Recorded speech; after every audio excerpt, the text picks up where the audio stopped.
वाहिगुरु जी का खालसा वाहिगुरु जी की फतेह। अज असी अकल ते कर्म बारे दसन लगे हाँ। अकल है जिहड़ी वो की काम करती है ते जिहड़े कर्म है वो की काम करते हैं। मनुख विच अकल ते कर्म दोवां दा होना बहुत जरूरी है। जिवें एक सिक्के के दो पहलू हुंदे नेगे, इस तरह अकल ते कर्म, जेकर कल्ली अकल होवे ते कर्म ना होण तां भी इंसान है जिहड़ा बेकार हो जांदा है, ते जेकर कल्ले कर्म होण अकल ना होवे तां भी सारा घर है जिहड़ा वो बर्बाद हो जांदा है। एक बार एक जट सी, उस विच अकल ते कर्म दोवें सन। एक दिन अकल ते कर्म दा दोवां दा आपस विच झगड़ा हो गया, बहस हो गई, लड़ाई हो गई। तां अकल कहन लगी मैं वड्डी हाँ ते कर्म कहन लगे असी वड्डे हाँ। अकल कहंदी खूब लड़ाई हुई। अकल कहंदी लै भी कर्मो मैं एक साइड ते हो गई ते तुसी आपदा करतब दिखाओ। तां अकल एक साइड ते हो गई, उस मनुख नूं कोई अकल ना रही ते कर्म सी जिहड़े ओह अगे हो गए। वो जेकर सोने नूं हत्थ लाउंदा तां उसदा रेते नूं हत्थ लाउंदा तां सोना बन जांदा। इस तरह उसदा खेतीबाड़ी दा काम सी। उसने खेत विच चरी बीजी, जिस उत्ते कर्मां ने हीरे जवाहरात दीआं दुंबियां ला दित्तियां, फल ला दिता। उसनूं बिल्कुल पता नहीं सी भी ये हीरे है, क्योंकि उसनूं अकल नहीं सीगी। इस करके उस इंसान नूं कुछ भी पता नहीं सीगा भी इहदे उत्ते हीरे जवाहरात लगे होए आ, ये किन्ने कीमती है। इस तरह जो भी आउंदा वो मने दे उत्ते बैठा रहिंदा, वो आदमी मने उत्ते बैठा रहिंदा।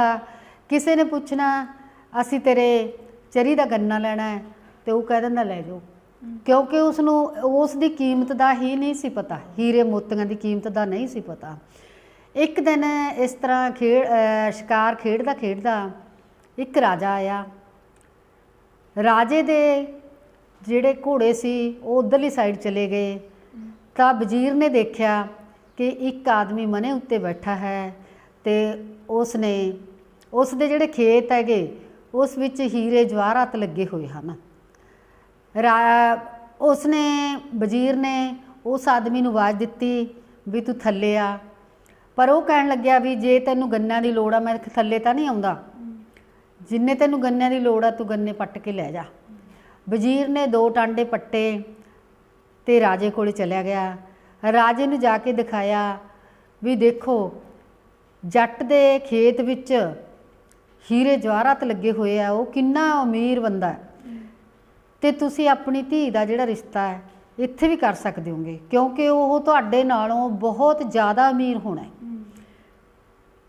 राजे दे सिपाही उसनूं लैण वास्ते आए, पर उस आदमी दे विच अकल है नहीं सी। इस करके उसने राजे दे सिपाहियां नूं जवाब दे दिता।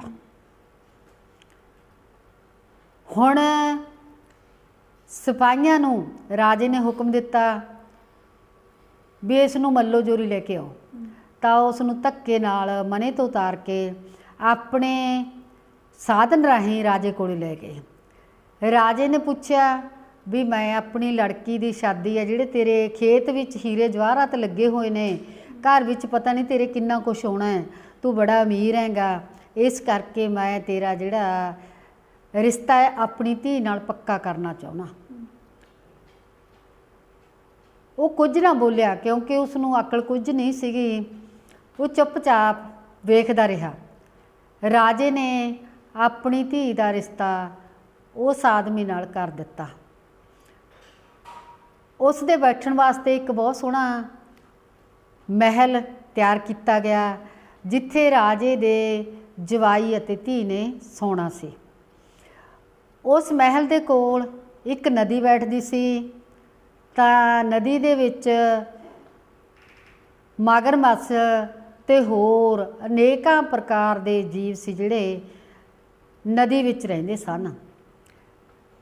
ਉਸਨੇ ਸੋਚਿਆ, ਉਸ ਮਹਿਲ ਦੇ ਉੱਤੇ ਇੱਕ ਵਾਰੀ ਸੀ ਜਦੋਂ ਰਾਜੇ ਦੀ ਧੀ ਆਪਣੀ ਸਾਨੂੰ ਸੌਗਤ ਨਾਲ ਤਿਆਰ ਹੋ ਕੇ ਆਪਣੇ ਪਤੀ ਕੋਲ ਮਹਿਲਾਂ ਵਿੱਚ ਆਈ, ਤਾਂ ਉਸਨੇ ਸੋਚਿਆ ਕਿ ਸ਼ਾਇਦ ਇਹ ਡੈਣ ਮੈਨੂੰ ਖਾਣ ਵਾਸਤੇ ਆ ਰਹੀ ਹੈ।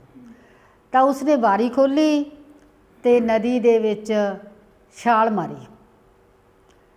ਉਸ ਦੀ ਧੀ ਨੇ ਬੜਾ ਰੌਲਾ ਪਾਇਆ। ਅੱਗੇ ਮਾਛੀ ਸੀ ਜਿਹੜੇ ਜਾਲ ਲੱਗਿਆ ਹੋਇਆ ਸੀਗਾ, ਕਿਉਂਕਿ ਮਹਿਲਾਂ ਦੇ ਕੋਲੇ ਸੀਗਾ,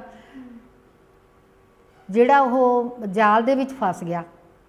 ਉਹ ਆਦਮੀ ਸੀ ਜਿਹੜਾ ਰਾਜੇ ਦਾ ਜਵਾਈ ਬਣਿਆ ਹੋਇਆ, ਉਹ ਜਾਲ ਵਿੱਚ ਫਸ ਗਿਆ। ਨੌਕਰਾਂ ਨੇ ਕੱਢਿਆ। ਉਹਨਾਂ ਨੇ ਸੋਚਿਆ ਵੀ ਇਹ ਰਾਜੇ ਦਾ ਜਵਾਈ ਹੈ, ਸ਼ਾਇਦ ਰਾਜਾ ਸਾਨੂੰ ਬਹੁਤ ਜ਼ਿਆਦਾ ਇਨਾਮ ਦੇਵੇਗਾ।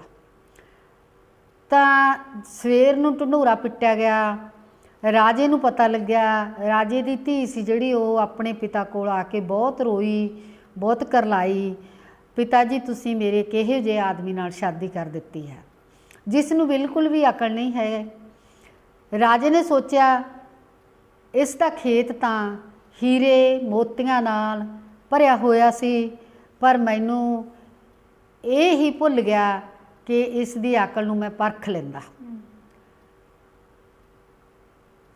ਇਸ ਤਰ੍ਹਾਂ ਰਾਜੇ ਦੇ ਜਿਹੜੇ ਅਹਿਲਕਾਰ ਸੀ, ਜਾਂ ਜਦੋਂ ਰਾਜੇ ਨੂੰ ਦੱਸਿਆ ਤਾਂ ਰਾਜੇ ਨੂੰ ਬੜਾ ਗੁੱਸਾ ਆਇਆ। ਉਸਨੇ ਆਪਣੀ ਧੀ ਨਾਲ ਕੀਤੇ ਵਰਤਾਓ ਤੋਂ ਦੁਖੀ ਹੋਇਆ। ਇੰਨੀ ਦੇਰ ਵਿੱਚ ਜੋ ਮਾਸੀ ਜਾਲ ਲਾਈ ਬੈਠੇ ਸਨ, ਉਹ ਉਸ ਨੂੰ ਲੈ ਕੇ ਰਾਜੇ ਦੇ ਮਹਿਲ ਪਹੁੰਚ ਗਏ ਤੇ ਰਾਜੇ ਤੋਂ ਨਾਮ ਪ੍ਰਾਪਤ ਕਰਨ ਦੀ ਸੋਚਣ ਲੱਗੇ। ਜਦੋਂ ਰਾਜੇ ਨੂੰ ਪਤਾ ਲੱਗਿਆ ਕਿ ਕੁਝ ਜਿਹੜੇ ਲੋਕ ਹੈਗੇ ਮੇਰੇ ਜਵਾਈ ਨੂੰ ਲੈ ਕੇ ਇੱਥੇ ਆਏ ਹਨ, ਤਾਂ ਉਸਨੇ ਕਿਹਾ ਕਿ ਇਸ ਨੂੰ ਮੇਰੇ ਮੱਥੇ ਨਾ ਲਾਓ।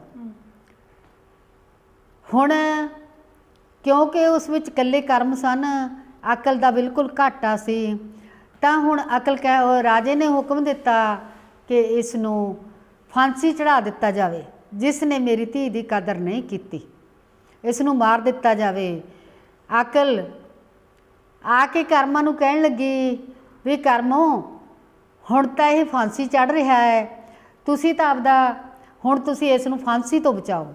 ਕਰਮ ਅਕਲ ਦੇ ਪੈਰੀ ਪੈ ਗਏ, ਕਹਿਣ ਲੱਗੇ ਮੈਂ ਇਸ ਦੇ ਖੇਤ ਵਿੱਚ ਹੀਰੇ ਮੋਤੀ ਪੈਦਾ ਕਰ ਦਿੱਤੇ, ਇਸ ਦਾ ਰਾਜੇ ਦੀ ਧੀ ਨਾਲ ਸ਼ਾਦੀ ਕਰ ਦਿੱਤੀ, ਪਰ ਹੁਣ ਅਕਲ ਤੂੰ ਹੀ ਇਸ ਨੂੰ ਬਚਾ ਸਕਦੀ ਹੈ। ਅਕਲ ਕਹਿਣ ਲੱਗੀ ਕਰਮਾਂ ਨੂੰ ਤੂੰ ਪਰੇ ਹੋ ਜਾ, ਮੈਂ ਇਸ ਵਿੱਚ ਪ੍ਰਵੇਸ਼ ਕਰਨ ਲੱਗੀ ਹਾਂ। ਅਕਲ ਉਸ ਆਦਮੀ ਵਿੱਚ ਪ੍ਰਵੇਸ਼ ਕਰ ਗਈ ਤੇ ਉਸਨੇ ਜਦੋਂ ਰਾਜੇ ਨੇ ਹੁਕਮ ਦਿੱਤਾ ਵੀ ਇਸ ਨੂੰ ਮਾਰਿਆ ਜਾਵੇ, ਇਸ ਨੂੰ ਫਾਂਸੀ ਦਿੱਤੀ ਜਾਵੇ, ਤਾਂ ਅਕਲ ਆਉਣ ਕਾਰਨ ਰਾਜੇ ਦੇ ਜਵਾਈ ਨੇ ਕਿਹਾ ਵੀ ਰਾਜਾ ਸਾਹਿਬ ਦੇ ਨਾਲ ਮੇਰੀਆਂ 2 ਗੱਲਾਂ ਕਰਾ ਦਿਓ। ਰਾਜੇ ਨੇ ਕਿਹਾ ਮੈਂ ਇਸ ਨੂੰ ਮੱਥੇ ਨਹੀਂ ਲਾਉਣਾ, ਪਰ ਕੁਝ ਵਜ਼ੀਰਾਂ ਨੇ ਅਹਿਲਕਾਰਾਂ ਨੇ ਵਿੱਚ ਹੋ ਕੇ ਕਿਹਾ ਕਿ ਰਾਜਾ ਸਾਹਿਬ ਇਸ ਤਰ੍ਹਾਂ ਕੀਤਾ ਜਾਵੇ ਕਿ ਇੱਕ ਤੰਬੂ ਲਾਇਆ ਜਾਵੇ, ਜਿਸ ਵਿੱਚ ਇੱਕ ਪਾਸੇ ਤੁਸੀਂ ਖੜੇ ਹੋ ਜਾਵੋ ਤੇ ਦੂਸਰੇ ਪਾਸੇ ਇਸ ਨੂੰ ਖੜਾ ਕੀਤਾ ਜਾਵੇ। ਤਾਂ ਰਾਜਾ ਮੰਨ ਗਿਆ। ਉਸਨੇ ਆਪਣੀ ਗੱਲ ਸ਼ੁਰੂ ਕੀਤੀ ਵੀ ਤੂੰ ਮੇਰੀ ਧੀ ਨੂੰ ਇਸ ਤਰ੍ਹਾਂ ਛੱਡ ਕੇ ਨਦੀ ਵਿੱਚ ਛਾਲ ਕਿਉਂ ਮਾਰੀ? ਤਾਂ ਉਸ ਆਦਮੀ ਨੇ ਉੱਤਰ ਦਿੱਤਾ, ਮਹਾਰਾਜ ਜਿਸ ਸਮੇਂ ਤੁਹਾਡੀ ਧੀ ਆ ਰਹੀ ਸੀ, ਉਸ ਸਮੇਂ ਆਪਣੇ ਪਿੱਛੇ ਇੱਕ ਗਊਆਂ ਦਾ ਪਛਵਾੜਾ ਹੈ, ਜਿਸ ਵਿੱਚ ਬਹੁਤ ਸਾਰੀਆਂ ਗਊਆਂ ਰਹਿੰਦੀਆਂ ਹਨ। ਉਸ ਗਊਆਂ ਨੂੰ ਖਾਣ ਵਾਸਤੇ ਸ਼ੇਰ ਪੈ ਗਿਆ ਸੀ। ਮੈਂ ਗਊਆਂ ਨੂੰ ਬਚਾਉਣ ਵਾਸਤੇ ਉੱਧਰ ਛਾਲ ਮਾਰੀ, ਪਰ ਮੇਰੀ ਛਾਲ ਸੀ ਜਿਹੜੀ ਉਹ ਗਊਆਂ ਦੇ ਵਾੜੇ ਦੀ ਬਜਾਏ ਨਦੀ ਵਿੱਚ ਹੀ ਮੈਥੋਂ ਮੈਂ ਡਿੱਗ ਪਿਆ। ਇਸ ਕਰਕੇ ਮੈਨੂੰ ਮਜਬੂਰੀ ਹੋ ਗਈ। ਮੈਂ ਗਊਆਂ ਜਦੋਂ ਮੇਰੀ ਛਾਲ ਸੁਣੀ, ਖੜਕਾ ਸੁਣਿਆ, ਤਾਂ ਸ਼ੇਰ ਸੀ ਜਿਹੜਾ ਉਹ ਭੱਜ ਗਿਆ, ਗਊਆਂ ਬਚ ਗਈਆਂ। ਇਸ ਕਰਕੇ ਮੈਂ ਸੋਚਿਆ ਸੀ ਵੀ ਤੇਰੀ ਧੀ ਦੇ ਨਾਲ ਤਾਂ ਮੈਂ ਹਮੇਸ਼ਾ ਰਹਿਣਾ ਹੀ ਰਹਿਣਾ ਹੈ, ਜੇਕਰ ਅੱਜ ਮੈਂ ਗਊਆਂ ਨਾ ਬਚਾਈਆਂ ਤਾਂ ਬਹੁਤ ਵੱਡਾ ਅਨਰਥ ਹੋਵੇਗਾ। ਰਾਜੇ ਨੂੰ ਇਹ ਗੱਲ ਸੁਣ ਕੇ ਬੜੀ ਹੈਰਾਨੀ ਹੋਈ। ਉਸਨੇ ਕਿਹਾ ਵੀ ਇਹ ਕਿੰਨਾ ਬੁੱਧੀਮਾਨ ਹੈ, ਜਿਸ ਨੇ ਮੇਰੀ ਧੀ ਦੀ ਪਰਵਾਹ ਨਾ ਕਰਦੇ ਹੋਏ ਇੱਕ ਗਊਆਂ ਨੂੰ ਬਚਾਇਆ, ਗਊਆਂ ਦੇ ਵਾੜੇ ਨੂੰ ਬਚਾਇਆ, ਜਿਸ ਵਿੱਚ ਹਜ਼ਾਰਾਂ ਗਊਆਂ ਸ਼ੇਰ ਦੇ ਚਪੇਟ ਵਿੱਚੋਂ ਬਚ ਗਈਆਂ। ਇਸ ਤਰ੍ਹਾਂ ਰਾਜੇ ਨੇ ਖੁਸ਼ ਹੋ ਕੇ ਉਹਨਾਂ ਨੂੰ ਆਪਣੇ ਦੇਸ਼ ਵਿੱਚ ਵਿਦਾ ਕੀਤਾ। ਉਹ ਆਪਣੇ ਘਰ ਚਲੇ ਗਏ। ਇਸ ਤਰ੍ਹਾਂ ਸਾਨੂੰ ਇਸ ਕਹਾਣੀ ਤੋਂ ਸਿੱਖਿਆ ਮਿਲਦੀ ਹੈ, ਜੇਕਰ ਬੰਦੇ ਵਿੱਚ ਅਕਲ ਹੋਵੇ ਤਾਂ ਕਰਮਾਂ ਦਾ ਹੋਣਾ ਨਾਲ ਬਹੁਤ ਜ਼ਰੂਰੀ ਹੈ।